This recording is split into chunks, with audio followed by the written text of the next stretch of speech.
Hello, hello. You can hear me that one? There were enough. Yeah. Hello, hello. Yeah. So this one is live. So this switch on here. This one's for you.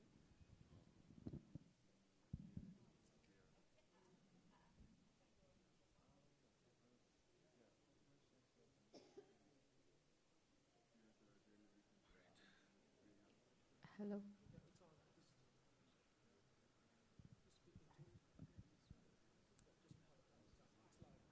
Okay. Good afternoon, everybody. I hope you can hear me.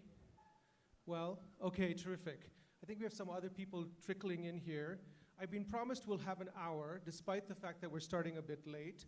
So Shruti over here is going to help me to keep time. But I wanted to just introduce the session. I'm a very accidental academic, so please bear with me. I'm completely disorganized of the time. My mother says, you didn't teach that in PhD school, did you, to be organized? Okay, so here we go. The Relentless Ocean Winds is the name of the panel this afternoon. And our panelists are, I'll just start here, Johary Ravaloson, MG Vassanji, and Shubhangi Swarup. I'm not going to read their bios because that would take up too much time, and we want to get right into the heart of this conversation. But you will all have the bios and the information in the program, which I think will more than adequately explain these fantastic authors. And my honor in sitting on the stage with them, I cannot even describe. When I heard from Anya and Yvonne that I was going to be hosting this session, I was just feeling very nervous. And when I started reading their books and rereading some of their books, I was even more nervous. So please bear with me. If I sound a bit breathless, it's because I'm completely awestruck, as I'm sure you will be. Okay. The theme of our panel is shared histories, cultural exchange, and connections. And I thought no better way to begin to explore such connections than to take a few minutes for all of us on the stage and in the audience to turn to our neighbor, our closest neighbor, and tell them your name or names and explain the meaning or meanings of your names and who named you and what any other histories associated with your names. And I'll tell you why in just a minute. But I thought just to get us started, and just because it's the afternoon and everybody wants to have a nap, well, no, you're not going to have a nap in here. So please do that. And I'm also going to ask our panelists to speak to each other about their names. And so please do take a minute to just to turn to your neighbor. Even if you know them, you might be surprised at what you learn. Okay? So I'm going to reach out. I'm going to come over here. We're going to get out. So get started. I'm going to stop you in a couple of minutes. So please do turn to your neighbor, even if you know them, and talk about your names. Maybe you two should.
Okay, we got a minute left to this conversation. And then I'm going to turn to some people in the audience who are going to share what they learned about their neighbor.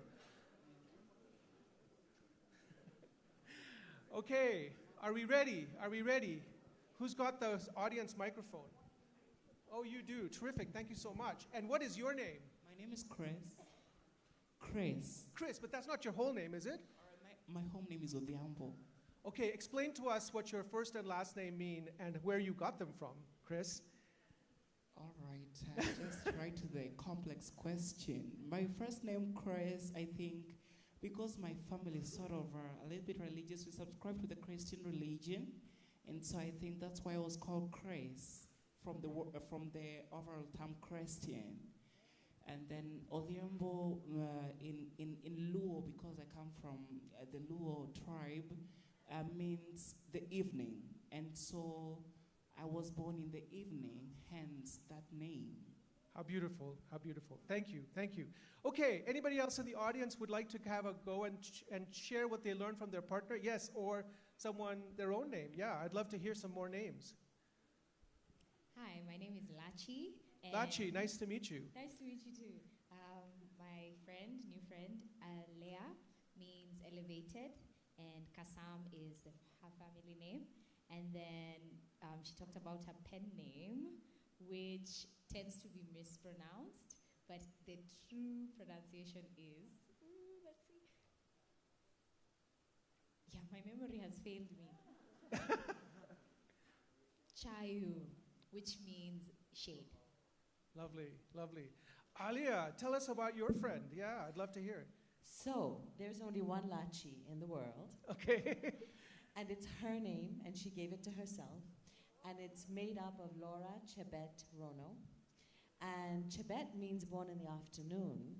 I was listening to Odhiambo, born in the evening. Okay. And Lachi shared something so profound. She was, and it had never struck me. She mentioned how they were talking about naming and relationships, and that you name something when you're in relationship with something, and how when we come into this earth, we arrive nameless. And that sent us on a whole other tangent. Absolutely. Thank you so much, Alia, Lachi. Lovely. I'll take one more. Someone from the back area. Anybody who wants to talk about their name or what they learned about the person next to them? Come on, don't be shy. Okay, over there in the back, I can see you. Keep your hand nice and high so that the person with the microphone can see you. Yep, there, the black and white dress, yes.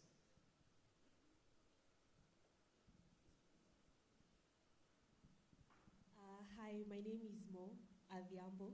I was also born in the evening. And my friend here, Sharon Nyambura Anderson. And so we all call her Shaz, Shazi. And she's never really told me why, she's never really gone into her last name, Anderson, and I've always asked her, you don't really look like an Anderson, but that's the name on her ID. Okay. So, and I've known Sharon for a couple of years, but she's never really told me why her last name is Anderson, and I hope the day will be today. So, yes, that's it. Okay, terrific. Sharon, please stop hiding. She's hiding, oh no. Well, thank you very much for sharing your story. I really appreciate that and your name. Okay, so thank you all for participating in this, and hopefully you're now awake and you will know the person beside you, and you will find out whether they were born in the morning or the evening or the afternoon for that matter. But the reason why I wanted to start with names was because in this festival, we've already evoked, as of already last night, the fact that names are really interesting. They are produced through myths, through political and geopolitical processes.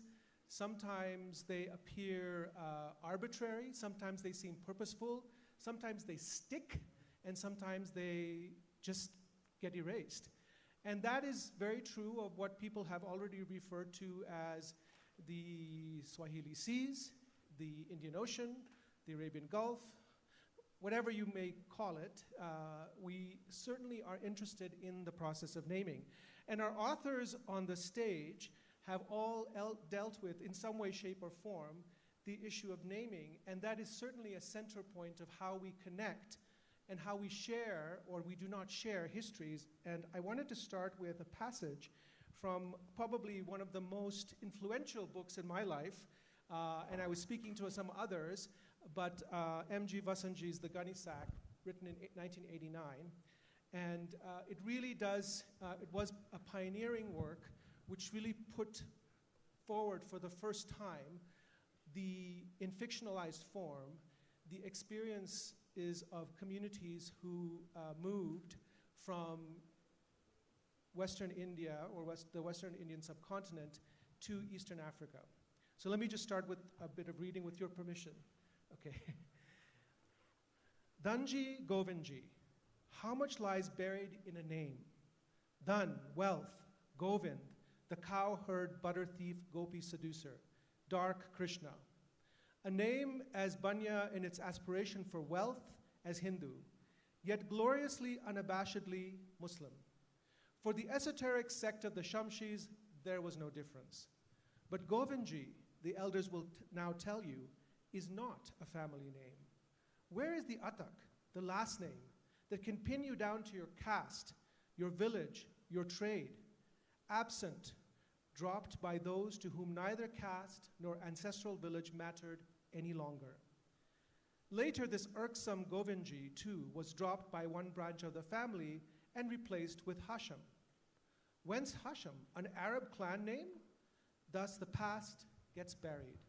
But for my drab, my sagging, ugly Sherbanu, from which the dust of karaoke has not been shaken yet. You can place the names of succeeding generations in a column and visualize the crazy dance of history, the logic behind the mad parade of names, from Danji and Samji to Aisha and Farooq, with 100 years jingling between them, each new variation and fashion in name signaling a new era, a new beginning. Yeah. So I wanted to start with, should I call you your name? Can you tell us a little bit about your name? It's on. I think it's on. Yeah, you can. Yeah. Tell us a little bit about your name and your concern with names throughout your knowledge. My name is, I go by the name MG Vassanji. That's like not being put into any compartment. It's my grandfather's name. And it also follows the British high school tradition where you were known by your last name. So still, a lot of my friends refer to me by my last name. I refer to them by my last name, but not all of them. So that's what, and my personal name is my personal name. It's not there to be advertised for some, for some cause. You know. But I don't know if my voice gets through. It is getting through. Just bring it closer to your voice. Okay, yeah. So as I said, my personal name is my personal name. People who are close to me know it. Others don't need to know it. They can just call me by MG, as I'm sometimes called, or Vassanji, and that's about it. So you have mentioned in this passage, in this first book that you wrote, and in subsequent books, one of the interesting things is that you do have some concerns about names. I'm going to remind you of another passage that you wrote, and I think you will maybe be able to then tell us a little bit about Dar es Salaam, right? Yes. Let me just read this quickly. There lived in this town, then called Mizizima, at the place where the sea view now enters like an eagle's beak into the side of the Indian Ocean, a rich Indian merchant called Majigo, whose son Badula was caught in the act with Watatu, the daughter of Kitembe, an elder of the town. And then you go on to describe how the name Dar es Salaam came to be adopted. So you were concerned a lot with these names. I was not concerned as much as described what was the common story that was told to us about why Dar es Salaam was named. That the Sultan, I think Majid, saw a nice, peaceful harbor, and he called it Dar es Salaam. And that's about it. You know, I mean, it was what we were told and what we believed. What I discovered later was that the original name Zizima it's not dissimilar from Dar es Salaam. Zizima is just a nice town, kind of a healthy town. So, not that far from Dar es Salaam. There were times when people wanted to change it back to Mzizima, but I think that was dropped. Right, okay. Thank you, thank you. Johary, we've spent a few days together now, and I'll remember the first time you talked to me about your name. Did you want to share with the audience about your name, and then we'll come to the name of your main character in your book? Yeah. Oui, avec plaisir. Je m'appelle Johary Ravaloson. Ravaloson, c'est le nom de mon père. Il a été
And as I said to you, it is an incredible read. And I think that anybody who can make Ammonites sing in different and dance in different ways is really, really amazing.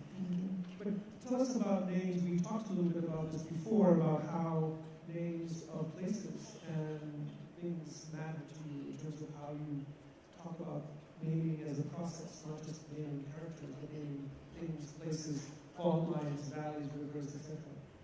Oh, I take naming very seriously, as seriously as the process of writing itself. So it has so many layers to it. In the beginning, I have a character who is a British lord who likes to name, And so he keeps going to not undiscovered, but he keeps going to new places in the British Empire so he can, as I say, unleash his, unimaginative self onto different landscapes. So he gives names like Breakfast Bay, Crumpetpur, to some of the places in the Andaman Islands. So that is one aspect of it. And I remember there's a line where, through the childish act of naming, he comes close, through the childish act of naming, he comes close to, the creator himself, something like that. I should find that line. Where, even as a writer, I started with, let's have fun with this naming and characters, but somewhere it brings you closer to so many layers of various kinds of truths.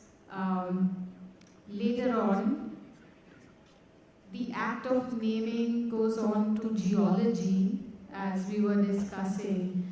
Some of the names given to time and eons and epochs are also such a crucial aspect of colonization. Names like Ordovician, Devonian, which are restricted to small tribes that existed in England. So in my book, a character decides to rename them based on the tribes around him. And this is where fiction gives us little powers to reimagine the world in different ways. And there is a power that even I had to use to protect myself. I live right now in a climate where it is easy to offend someone and it is dangerous. It's not just, I don't like what you're doing. There are serious ramifications. So though it started in this disarming way, I also learned to rename a lot of real places and historical figures that I refer to protect myself. So it's taken on many layers. Yeah. No, I think that this is obviously a climate that we are all experiencing in different ways. And I wanted to turn to you, Vassanji, because that's the way you want to be. And just can you read that introduction section from your book, because I think it starts to kind of open up this question about how do we name things in the present day and how are we named? And in typical anthropological speak, we talk about these things as identity and identification, because names do play that role. How we are identified. Your parents said you were born in the evening, so you adopt that persona, or not. And you might adopt a name for yourself, which we heard about there as well. So I'll turn it over to you to read that first section of your book.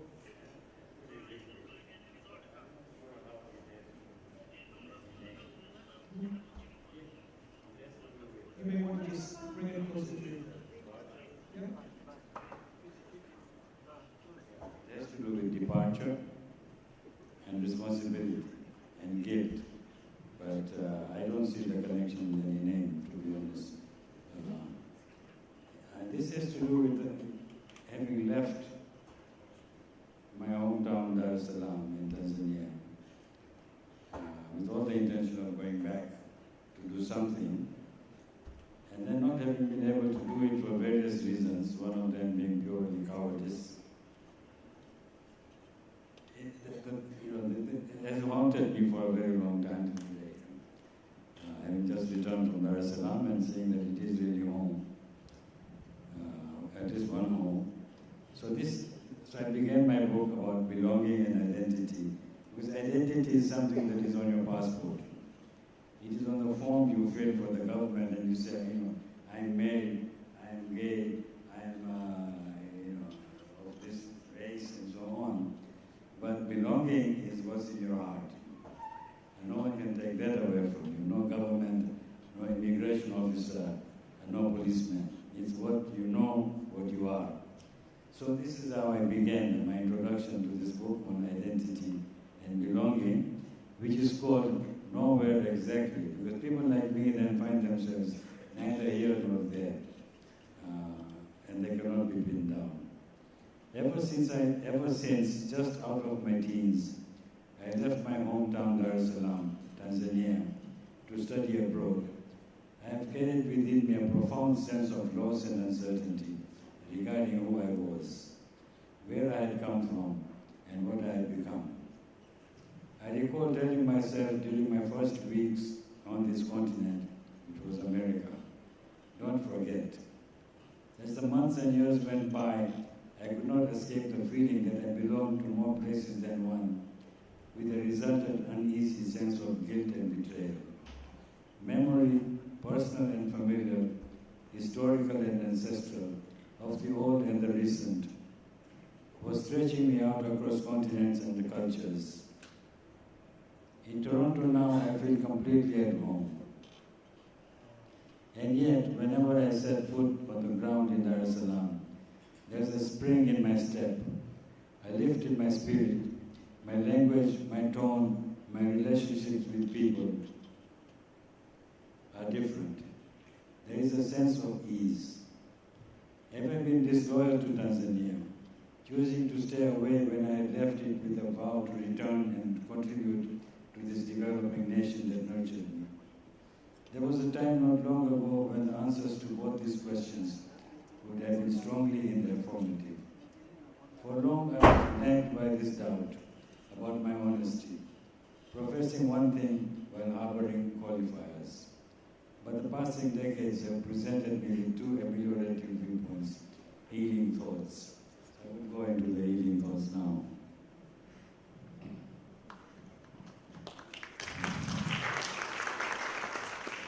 So this book of essays, which has just been published, explores quite profoundly, in my sense, identity is about naming. It's about how you are named. You mentioned how your passport carries all this information, but it's not about belonging and your sense of belonging in two places. And I think one of the areas in the book which I found profoundly moving was kind of and I'll parse this because I wouldn't be able to find the exact words and be as eloquent as you are, but to say, why can't I have two loves?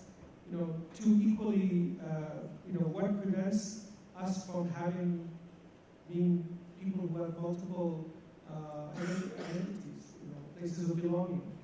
And I think that this is a really important question. In the last panel, they were talking about global citizenship as a kind of a modern conception of a multiple sense of belonging. And there were lots of questions about this, but I think you've turned it into kind of a personal question. Could you explain a little bit more about this idea of the two loves? Like, who is preventing you, and who has historically prevented us from thinking about ourselves as duly located or multiply located? Well, I think in Africa, in East Africa, Kenya and Tanzania especially, after independence, they would ask us, so you decide, are you British? Are you African or are you Asian? And the Indians of Gujaratis of those times being, basically cowards, frightened, we start shaking. And all they had to do was to say, it's no business of yours. I am what I am. And it's only now that I think people after, 50 years, we can say, look, this is what I am. I'm Asian, I'm African, and I'm an American or a Canadian or something else, or I'm nobody. But I think to get to a point of global citizenship, I think there is a cop-out. Because it takes no responsibility at all to say I belong everywhere. What does this mean? I met some people a few months ago, and they read the book, and they said, you know what, we belong everywhere. And I said, there's something that has to stir you, this is your air. When I step foot in Dar es Salaam, I can smell the air. When I arrive in Kenya, in Nairobi, nowadays it's changed a bit, the airport, but you move away from the airport a little bit and you can smell the cold air and the smoke. And this is close to home. And that, I think, is what belonging means. Shubhangi, what are your thoughts about this? In your book, you are really exploring from the Andaman Islands all the way to the Himalayas, people who live along this incredible unseen fault line.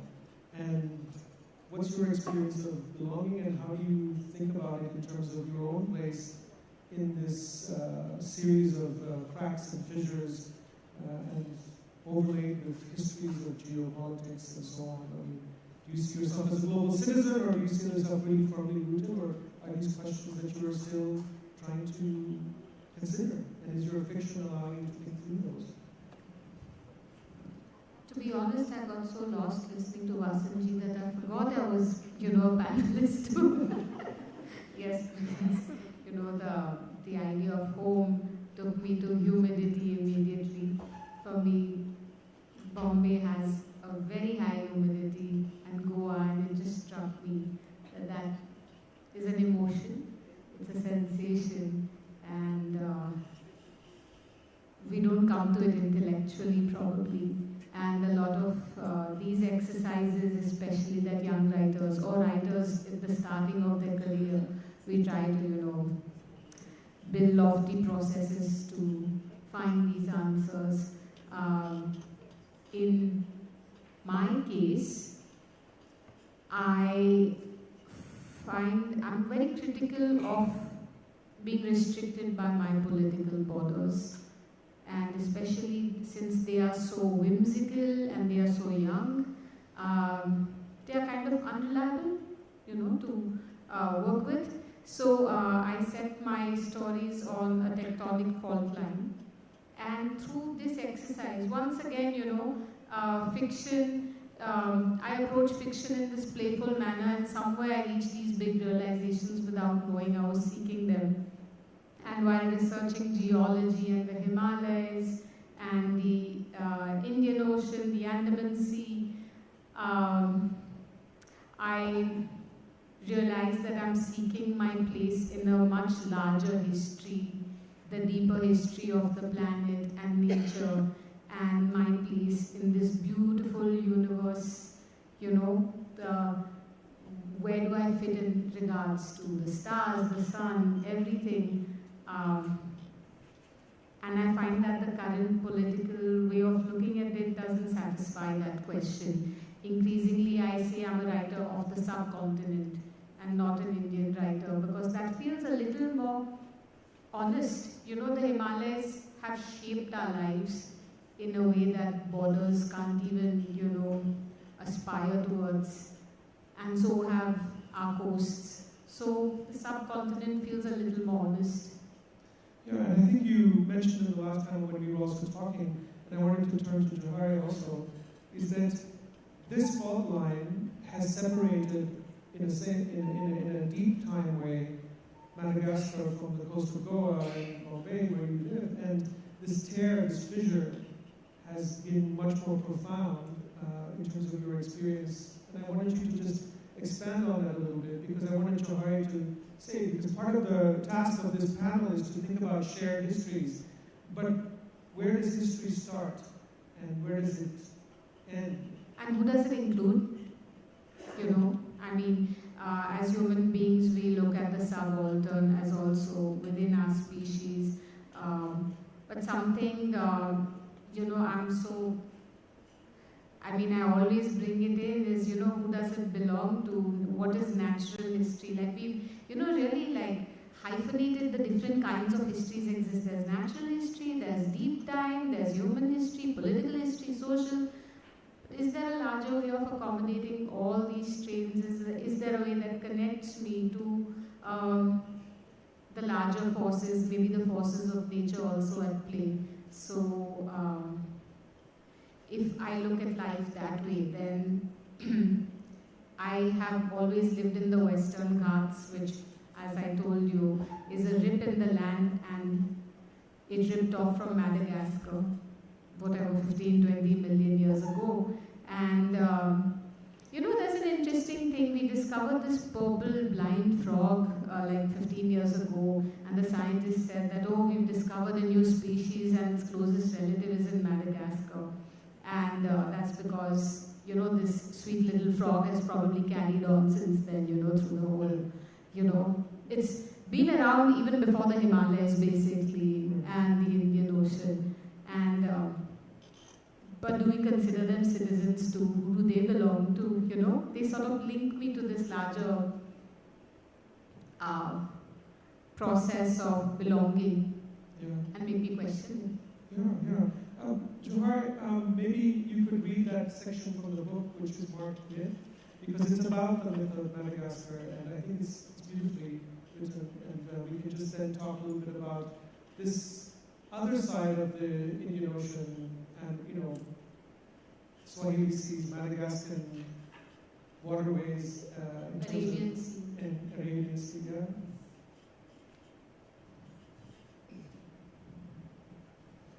Car les enfants de la parole violée, peuple originaire de la Grande Île, que ce soit ceux des côtes, les Wazimamik, ceux des forêts, les Wazimana, ceux des montagnes, les Wazimambouj, ou ceux des eaux, les Wazimana, et plus tard ceux des savanes, les Wazimatanit, établis là où le grand Yéti avait sculpté leurs aïeux, étaient perpétuellement trahis par ceux qui, ayant répondu sur le tard à l'appel du grand ancêtre, venaient toujours plus cupides et sans parole, tenter de s'arroger la terre des Wazim.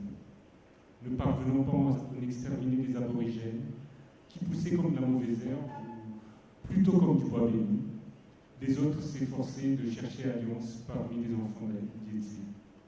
Alliance, certes par la suite souvent oubliée, sinon répudiée, mais nécessaire, croyait-on, pour hériter de leurs vertus et percer leurs secrets dont on disait qu'en plus de tenir la clé des richesses de l'île, il recèlerait le mystère de la vie, du souffle primordial.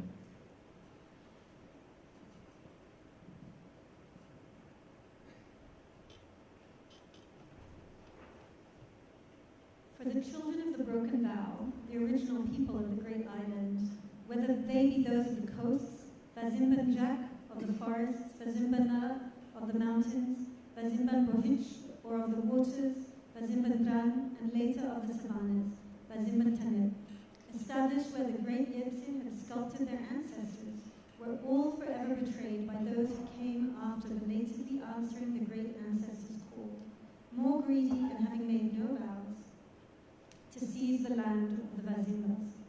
These others, unable to exterminate the natives, who grew like weeds, or rather like sacred wood, endeavored to forge alliances with Yebsi's children. Alliances often later forgotten, if not renounced entirely, but believed necessary to inherit their virtues and uncover their secrets, which were said to contain, in addition to the key to the island's riches, the mysteries of life and of first breath.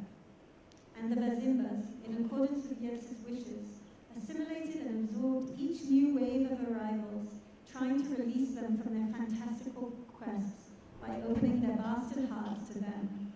But love is a difficult thing to understand for those who have not been bathed in it from birth. Feelings of exclusion and disappointment were often accompanied by violence, which ate away at the flesh of land and children, burying still deeper what always could have been within reach. Thank you. Yes? If to even think that Bombay was connected to Madagascar is like an impossible dream. We are now an island of more than 18 million people. Our rivers are drains. Our air is, what shall I say, it's fatal for us, I fear for my parents living there now because it is impacting our lives. So when I try to look at a different way of perceiving the world and belonging in it, it's also political.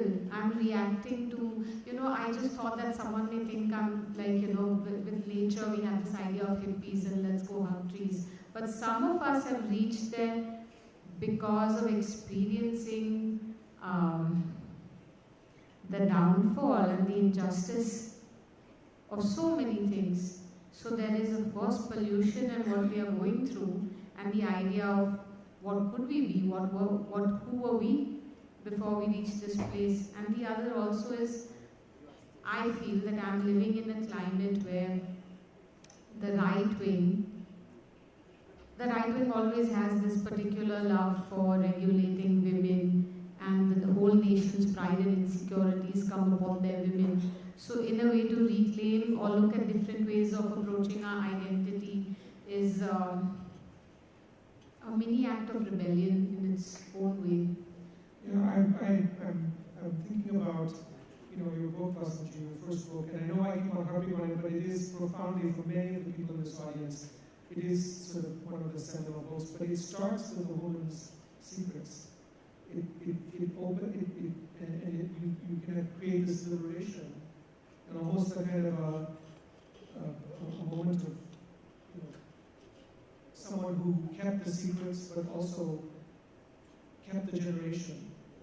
Did you want to talk a little bit about this individual? Because it's her stack of things, but oftentimes I want to know, I wish you had written a prequel. How did she arrive at collecting these things, and who was she? Jibai is the name of the character. Yeah. Jibai was inspired by a woman at the border of Moya when you're in River Road selling mattresses. But the book, the intersect, it's just my personal story. As I said, when I left Tanzania, Dar es Salaam, it was with a profound sense of loss.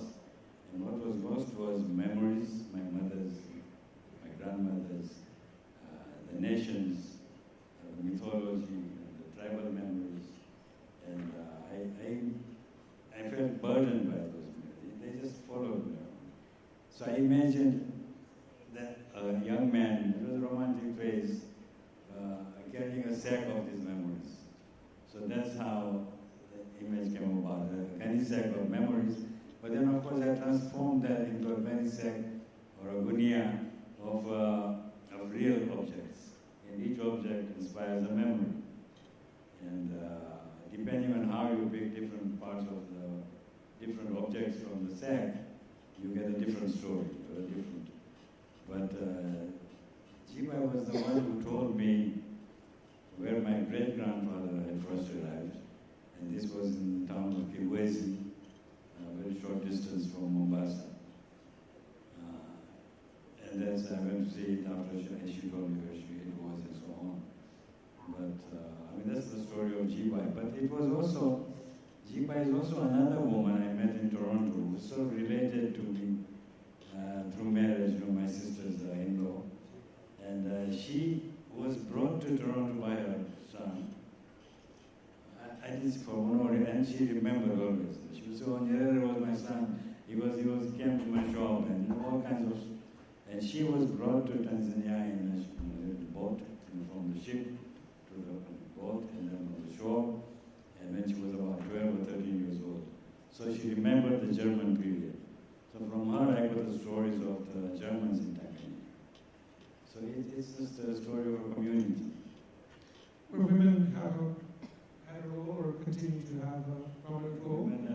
Yeah, I think my memories are from my mother. Yeah. Of course my father died when I was very young. But yeah, the stories that she told of her marriage, of her where she was born in Zanzibar and Mombasa and Dar es Salaam and so on. Those were from my mother. And I've told you to many other people. It is the mother who gives the stories. Yeah, no, I think that's, in your book, Shubhangi, you bookend the novel with two different women, in my view, as my reading of it. One is Chanda Devi, who sees ghosts, and the other is Ghazali, who is also, in a sense, a seer of a type. I wanted you to just read a couple of passages, because you haven't had a chance, and then I'm going to turn it over to the audience for questions. But just this section here, and then the one that's marked there. Just a little bit of the front. Yeah. Just two lines of that right. If Chanda Devi can see ghosts, transform her beef-eating husband into a vegetarian, and predict crocodile attacks, she can definitely speak to God, the islanders believe. Rumor has it that Girija Prasad is married to a god woman who controls crocodiles and elephants the way she controls her husband. People arrive at her doorstep with fruits and garlands as offerings. A mother-in-law brings in her pregnant daughter-in-law. After the disappointment of 8 granddaughters, she appeals to Chanda Devi to use her divine powers to give her a Kuldeepak, a torch-bearing male, to rescue her lineage. Chanda Devi examines the old lady from chin to toe and from ear to ear. I'm not the one who's pregnant, the mother-in-law wants to say. I'm not the problem, but she doesn't. No one can risk the ire of God people. The Devi has blessed you with all her 9 avatars, Chanda Devi says. Should you ill-treat any of them, her wrath will know no bounds. But why must my son work to feed a sonless family, especially this pregnant cow? You can think of the answer in your next life when you are born as an earthworm. All earthworms are eunuchs, male, female, it makes no difference to their lives. That's why the goddess makes all those who torture women earthworms in their next life. That night, it is the mother-in-law who cooks dinner for a change. She serves all her granddaughters and washes their feet as penance. She asks them for forgiveness.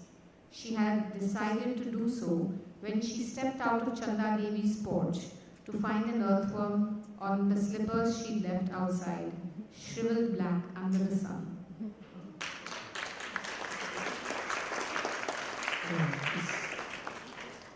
Well, we've covered a range of topics. We wanted to read some more passages. There's a fantastic passage in Latitudes of Longing which deals with the myth. And I was thinking that if I were to write an article about some of the author's works on the stage, I would really compare the mythologies between Madagascar, does Canada have mythologies? I don't know. Maybe the indigenous people have mythologies. But certainly, yeah, indigenous people have mythologies. And the ones that you talked about in this historical section. But I am now compelled to go back to the audience, having spoken to you at the very beginning about naming. How do you think about names now? How do you think about shared histories, fissured histories, things that the sea has churned up for you?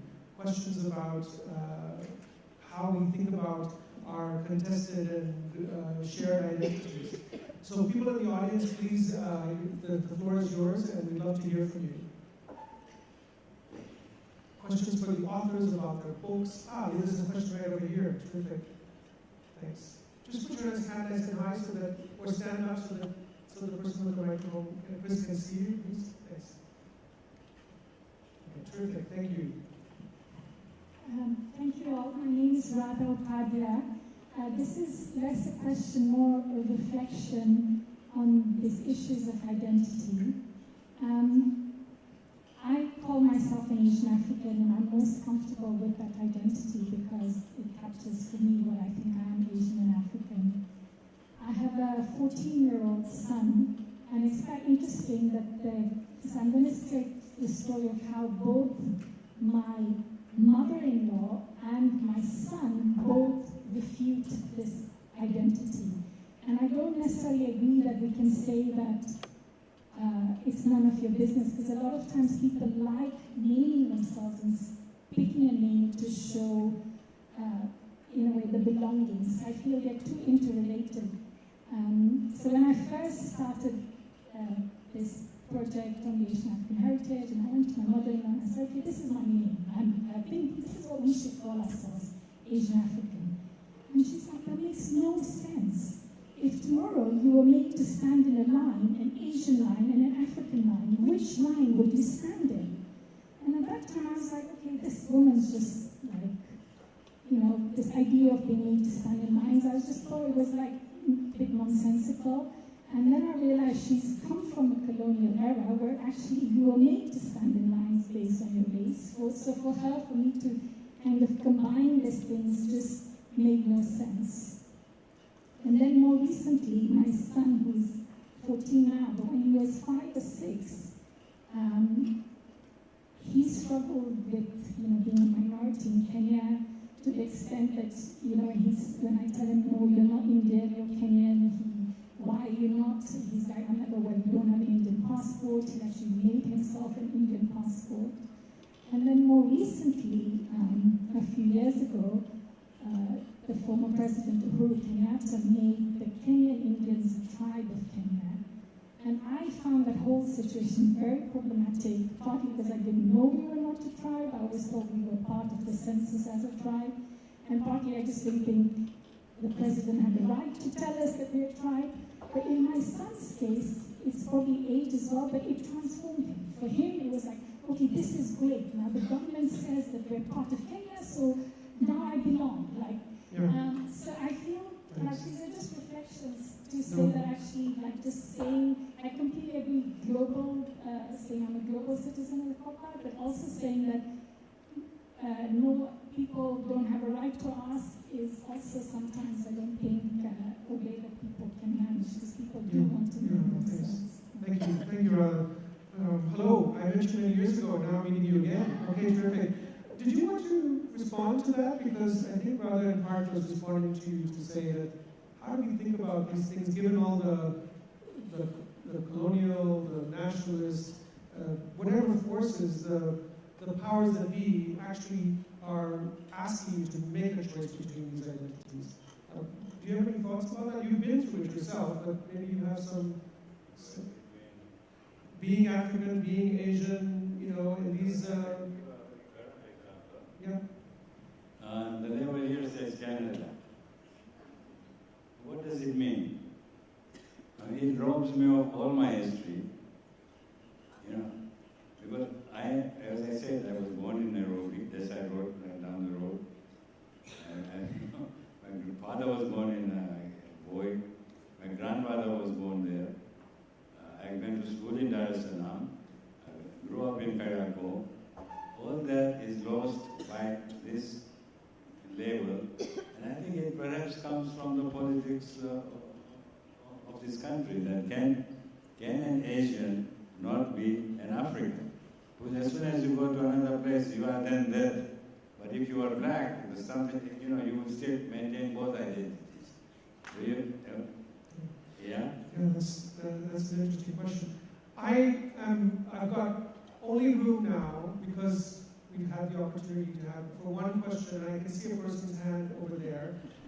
Shruti is signaling me that, you know, you don't want to go over time here, despite the very fact that we had all these technical problems with the power.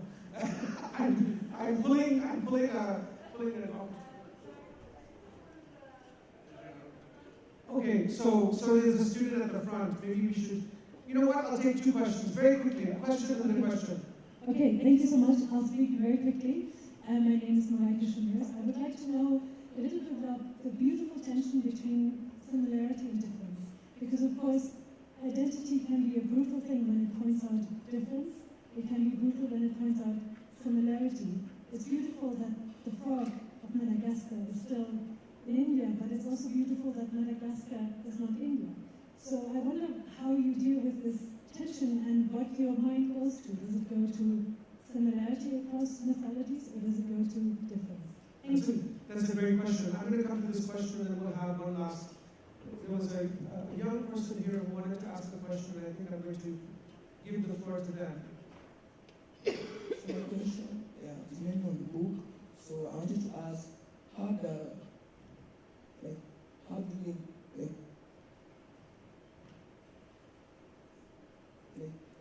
you name the main character, and how did they influence how people perceive them, and how the naming of your characters in your book influenced and built up the plot? Yeah. Is that a question for someone specific? Yeah, maybe. Yeah. Sure. So my understanding is that you wanted to say, how did you... How naming the characters in her book influence how people perceive the character in the book, and how does it build up on the plot? Did you get that? How do people perceive your characters in the book? And yeah, based on the name. And maybe you can also respond to the other question about the frogs.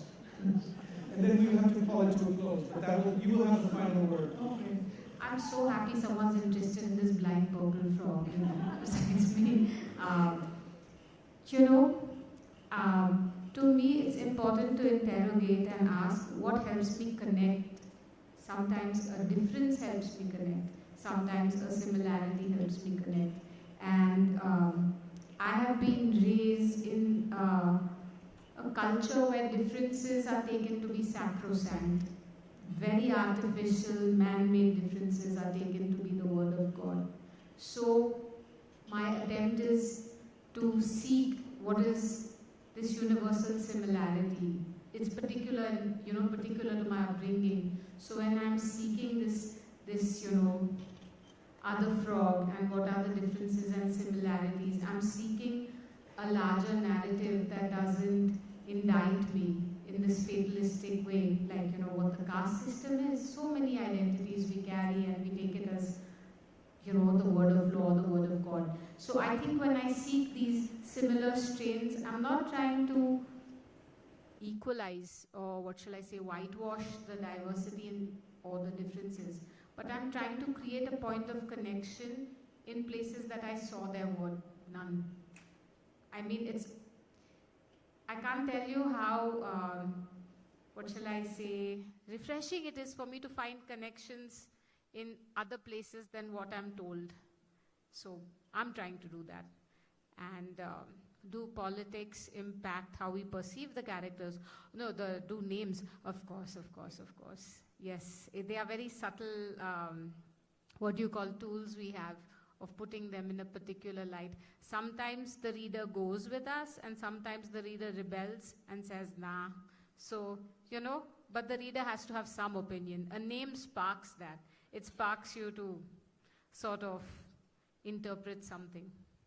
Thank you very much. Thank you, Sonia. Thank you, Johary. Thank you, Vassanji. And thank you, Shubhangi, for this panel. And thank you, all the audience, for staying with us. Really appreciate it. And I'm going to now close the session. And please invite you. I think there's a film later on after this. So please do come to the film session. And wishing you all a lovely evening. Thank you.